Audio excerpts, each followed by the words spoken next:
Radio, I am Valsa Williams and with me is Anita Anand with the Midday News.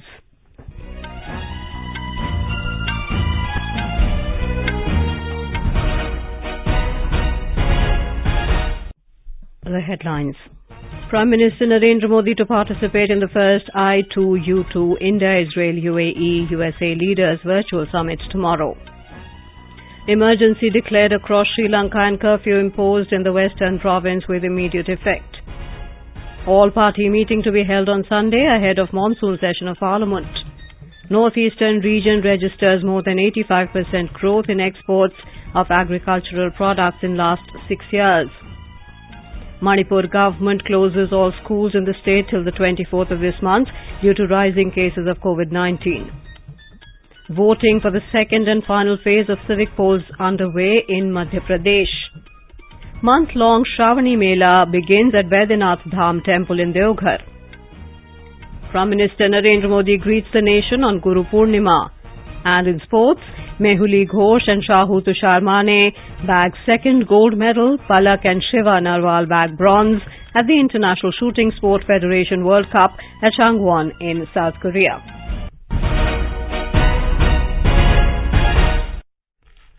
Prime Minister Narendra Modi will participate in the first I2U2 India, Israel, UAE, USA leaders virtual summit tomorrow. Prime Minister of Israel Yair Lapid, President of the UAE Mohammed bin Zayed Al Nahyan and US President Joseph Biden will also attend the summit. We spoke to former diplomat Ashok Sajjanhar on the significance and agenda of the summit.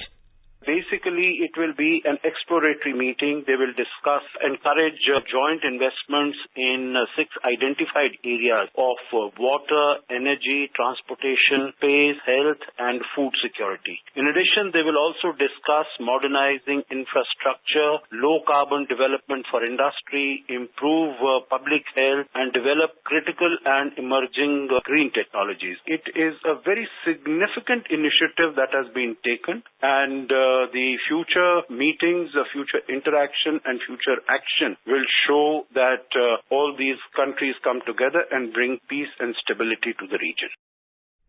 Our correspondent reports that the leaders will discuss the possible joint projects within the framework of I2U2 as well as the other common areas of mutual interest to strengthen economic partnership in trade and investment. These projects can serve as a model for economic cooperation and offer opportunities for business persons and workers. The I2U2 grouping was conceptualized during the meeting of foreign ministers of the 4 countries held on the 18th of October last year. Each country also has Sherpa-level interactions regularly to discuss the possible areas of cooperation. Sri Lankan Parliament Speaker Mahinda Yapa Abeyawardena has informed that Prime Minister Ranil Wickremesinghe has been appointed as acting president after Gotabaya Rajapaksa fled to the Maldives. Soon after taking over as the acting president, Ranil Wickremesinghe declared a state of emergency as protests continued across the country. Mr. Wickremesinghe also imposed curfew in the western province with immediate effect. This was in response to the continued protests at various protest sites across Sri Lanka. 4 persons were hospitalized with injuries following a clash at Go Home Gota protest site at Gal Face Green early this morning. Police used tear gas to disperse a group of protesters near the Prime Minister's office in Flower Road in Colombo earlier in the morning. At least 10 persons who were occupying temple trees, the official residence of the Prime Minister, were also injured in a clash yesterday. However, Mr. Wickremesinghe is yet to respond to the demands of the citizens of Sri Lanka. As Sri Lanka waited for President Gotabaya Rajapaksa to resign as promised, agency sources reported that he had fled the country in the middle of the night, flying to the Maldives in a military aircraft. Mr. Rajapaksa left the presidential palace moments before thousands of anti-government protesters stormed the place to protest against the handling of the economic crisis. More from our correspondent.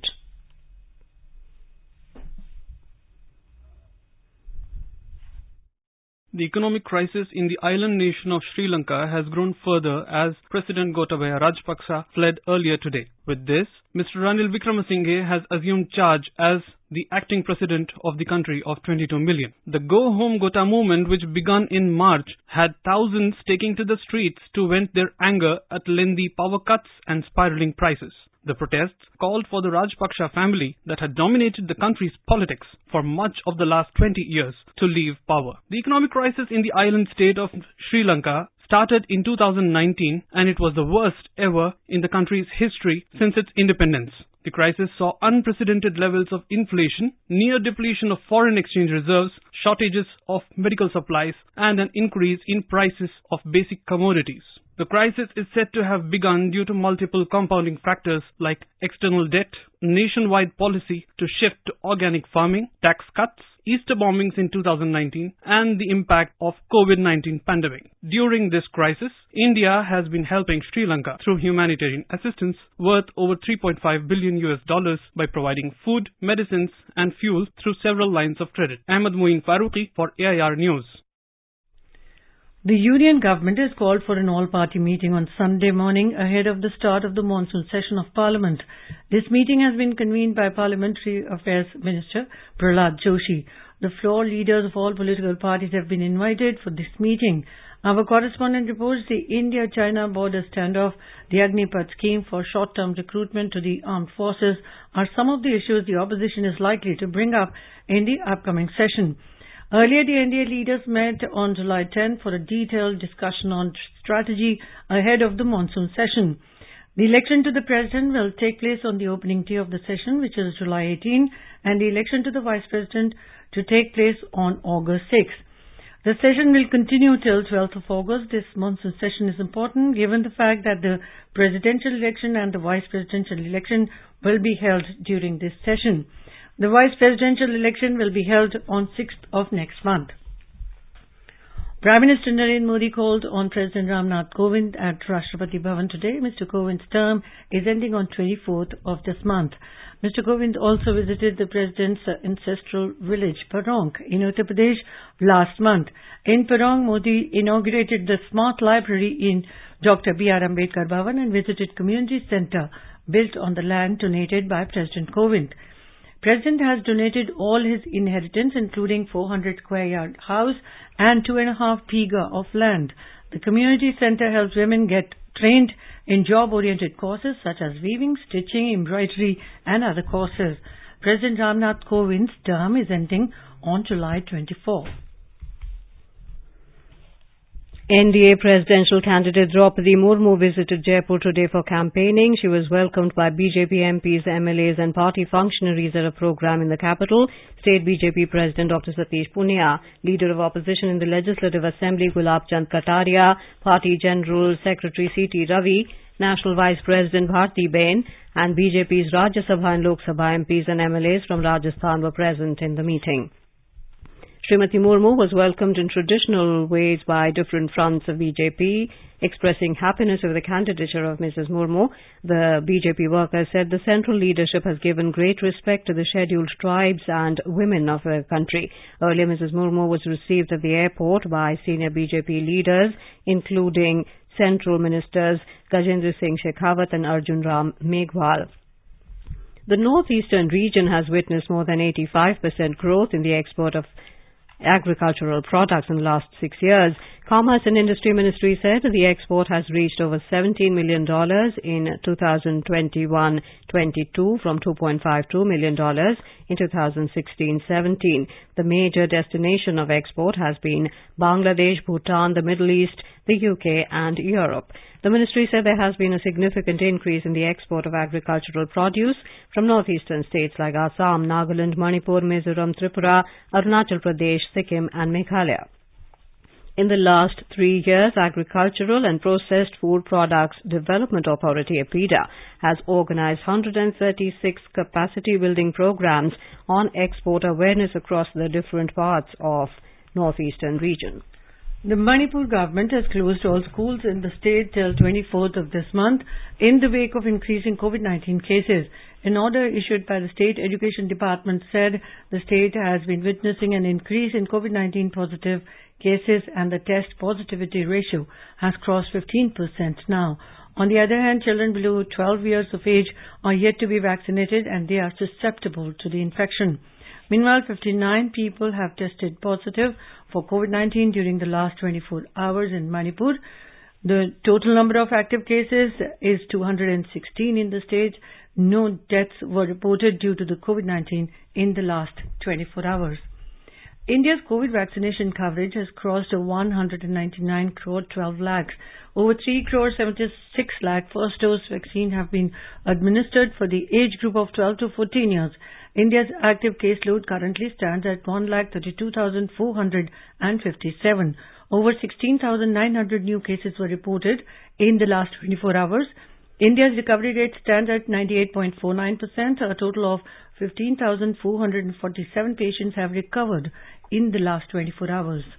In Madhya Pradesh, voting for the second and final phase of elections is underway amid tight security in 5 municipal corporations, 40 municipal councils and 169 Nagar Parishads. Around 30% polling is reported till 11 a.m. As per the State Election Commission, close to 7,000 polling centres have been set up for voting in 43 districts of the state. 1,627 polling centres have been identified as sensitive. About 17,000 police personnel have been deployed to ensure free and fair elections. Besides these, 34,000 duty officers and personnel have also been deployed. 5 municipal corporations where voting is being held for mayoral and cooperators posts are Katni, Rewa, Devas, Ratlam and Morena.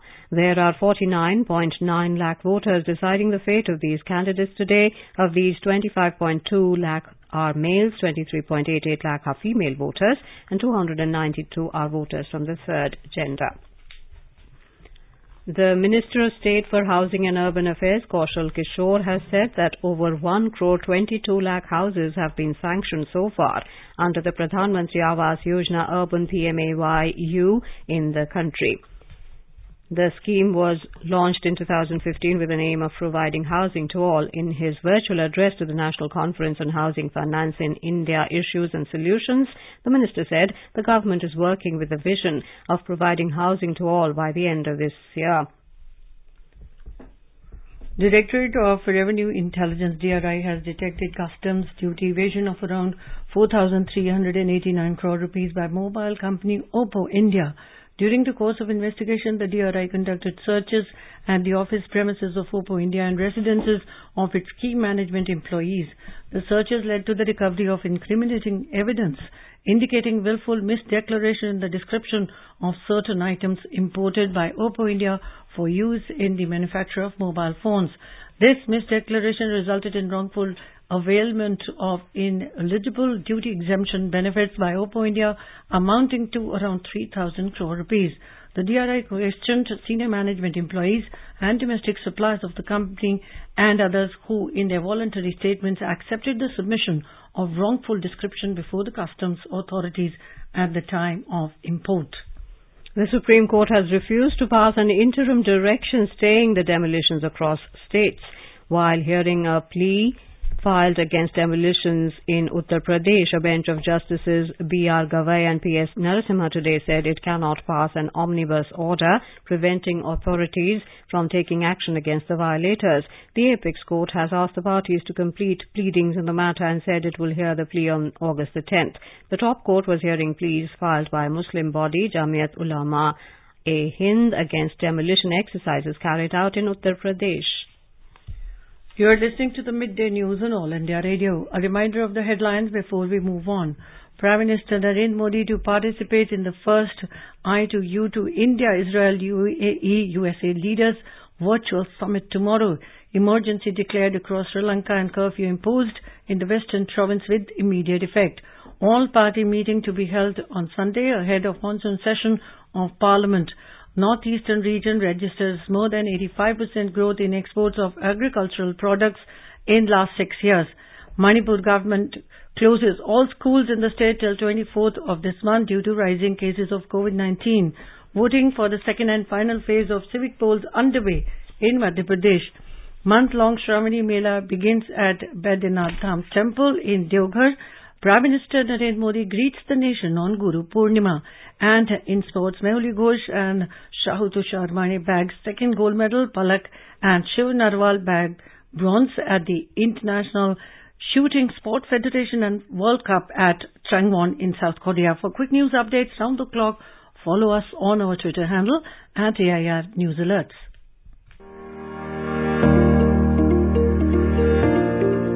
Competitive exams की तैयारी करने वाले परीक्षार्थियों के लिए all India radio लेकर आया है प्रोग्राम अभ्यास, जिसमें आप अपने सवाल पूछते हैं व्हाट्सएप नंबर 9289094044 पर या फिर ईमेल करते हैं abhyas.airnews@gmail.com पर, जिसके जवाब आपको मिलते हैं हर शनिवार रात 9:30 बजे। और इस बार का विषय सोशियोलॉजी और आपके सवालों का इंतजार हम करेंगे बुधवार 13 जुलाई तक। आपका अभ्यास हमारा प्रयास।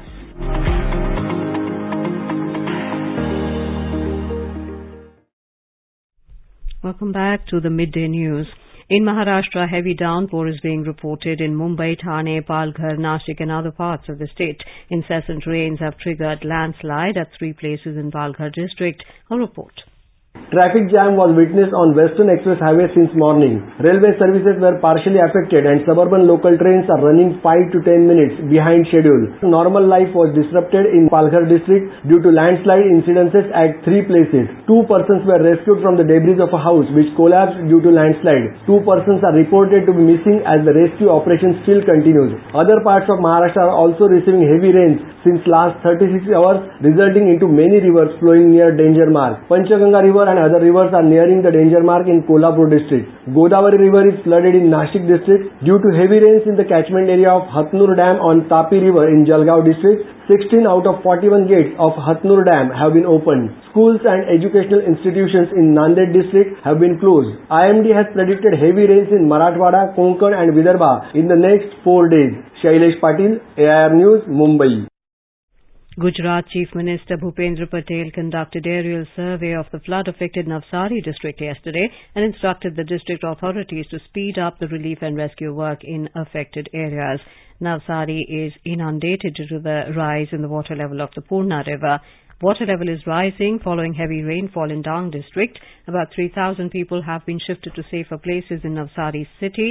Many parts of South Gujarat are facing a flood-like situation since the last 2 days following incessant rains.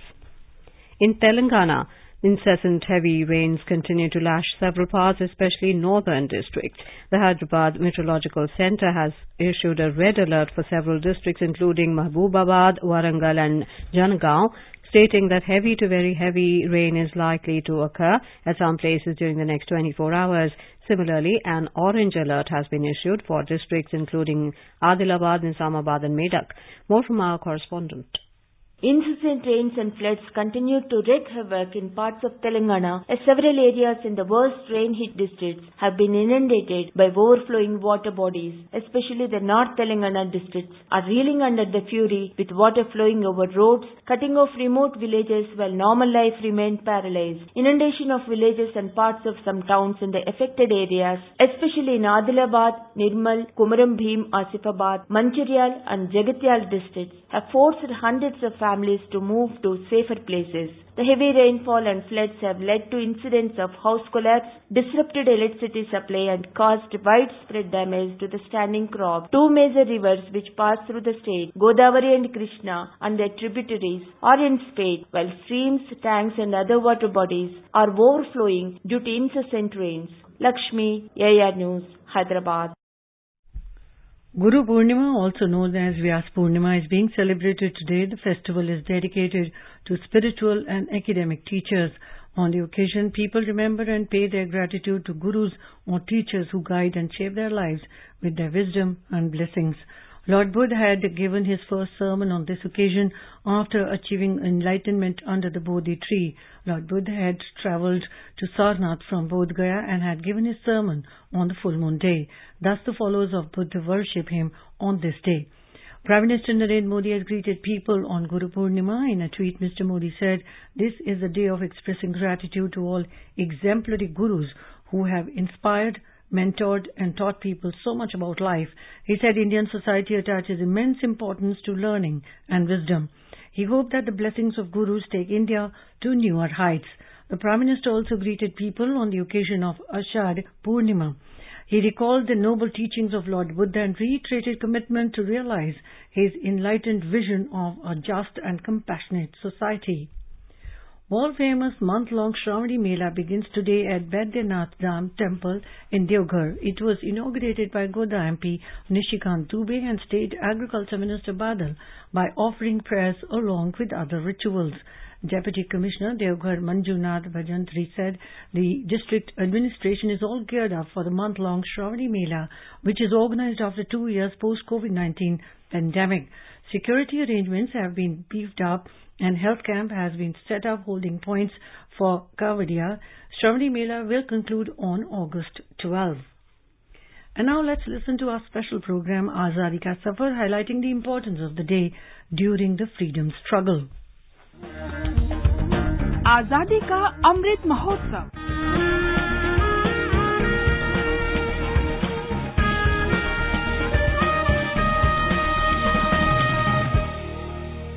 Azadi Ka Safar with AIR News, Birth of a Nation. India's glorious freedom struggle is one of the greatest struggles the modern world has ever witnessed. AIR News brings you a glimpse of the struggle every day.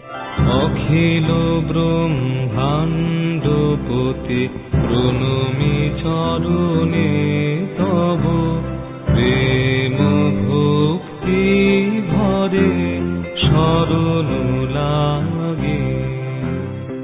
13th July is the day when in 1905 Krishna Kumar Mitra openly called for the first boycott of foreign goods through his journal Sanjeevani.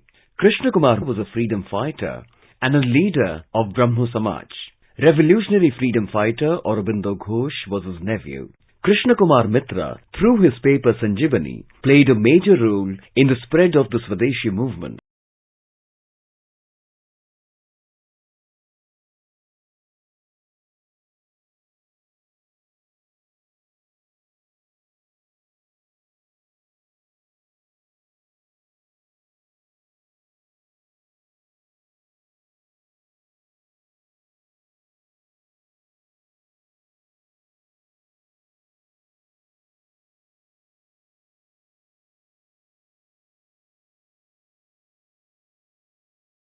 Sentenced to death on the 13th of July, 1927. Born in a wealthy and educated family in 1900 at Shahjahanpur, Uttar Pradesh, Ashfaqullah was involved in nationalist activities from his school days. When Gandhiji launched the non-cooperation movement, he gave up his studies and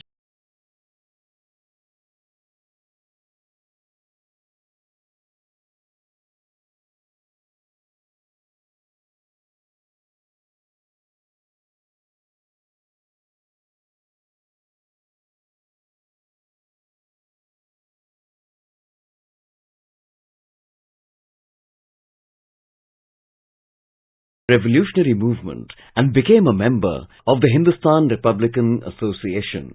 Ashfaqullah was one among the leading figures who executed the plan of the Kakori train robbery on the 9th of August 1925. He went underground after the incident, absconded for some time and planned to go to Russia via Afghanistan. But, betrayed by a friend, he was caught in December 1925 by the police. He was tried in the Sessions Court at Lucknow and sentenced to death on the 13th of July 1927. Ashfaqullah was hanged in Faizabad jail on the 19th of December 1927 when he was only 27 years old. We salute the brave.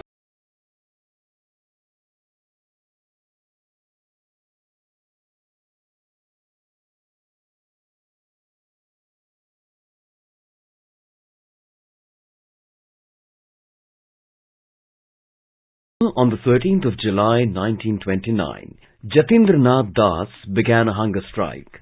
Jatindranath Das, as a young man, was very committed to the national cause of freedom from British rule. At the age of just 17 years, he was an enthusiastic participant of the non-cooperation movement.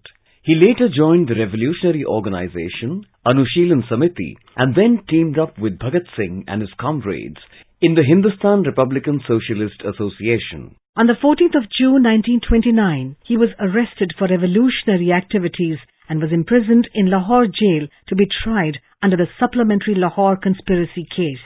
In the Lahore jail, Jatin Das, along with other prisoners, started a hunger strike demanding jail reforms and rights.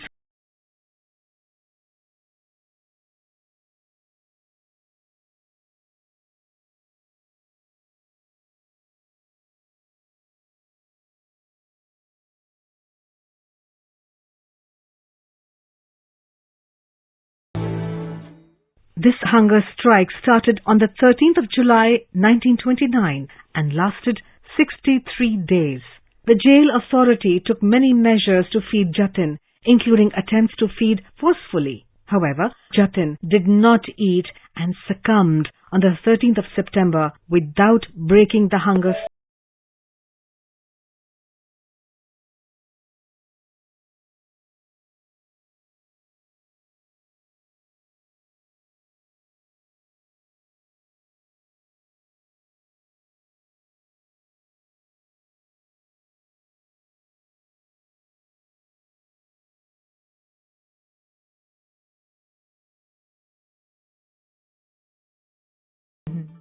As his body was carried from Lahore to Kolkata by train, thousands of people rushed to every station to pay their homage to the great martyr. His body was received at the cremation ground by Subhash Chandra Bose, who described Jatin Da as the young Dadhichi of India.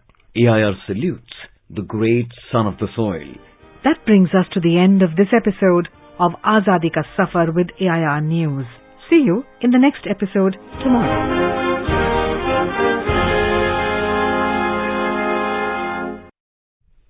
The University Grants Commission UGC has asked higher education institutions to fix the last date of their undergraduate admission process after declaration of CBSE Class 12 result to provide sufficient time to students for admission.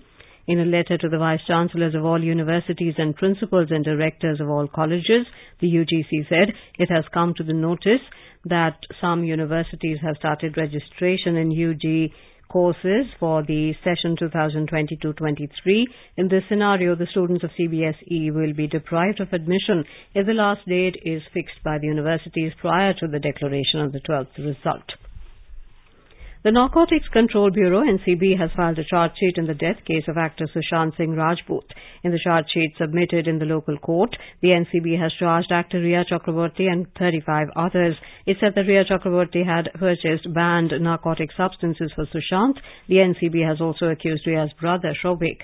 If proven guilty, after the trial, Riya Chakraborty may face imprisonment of up to 10 years. Apart from the NCB, the CBI and Enforcement Directorate are also probing the matter. Following massive win over England in the opening one-day international at Oval yesterday, India has gone ahead of arch-rival Pakistan in the ICC ODI team rankings. India moved to third place in the point table with 108 points, leaving Pakistan behind at fourth place with 106 points. New Zealand continue to reign supreme at the top of the table with 126 points, while England are second with 122 points. In shooting, the duo of Mehuli Ghosh and Shahu Tushar Mane today bagged India's second gold medal in the 10-meter air rifle mixed team final at the International Shooting Sport Federation ISSF World Cup stage at Changwon in South Korea. Mehuli and Tushar outsmarted the Hungarian pair of Esther Meszaros and Istvan Pen 17-13 in an evenly poised matchup. The Indian pair of Palak and Shiva Narwal bagged bronze today in the 10-meter air pistol mixed event after clinching the third place playoff. Now, before we end the bulletin, the headlines once again. Prime Minister Narendra Modi to participate in the first I2U2 India, Israel, UAE, USA leaders virtual summit tomorrow. Emergency declared across Sri Lanka and curfew imposed in the western province with immediate effect. All-party meeting to be held on Sunday ahead of monsoon session of Parliament. Northeastern region registers more than 85% growth in exports of agricultural products in last 6 years. Manipur government closes all schools in the state till 24th of this month due to rising cases of COVID-19. Voting for the second and final phase of Civic polls underway in Madhya Pradesh. Month-long Shravani Mela begins at Baidyanath Temple in Deoghar. Prime Minister Narendra Modi greets the nation on Guru Purnima. And in sports, Mehuli Ghosh and Shahu Tushar Mane bagged second gold medal, Palak and Shiva Narwal bagged bronze, at the International Shooting Sport Federation World Cup at Changwon in South Korea. For details of these stories and more, log on to our website www.newsonair.gov.in and News on AIR app. With that, we end the Midday News.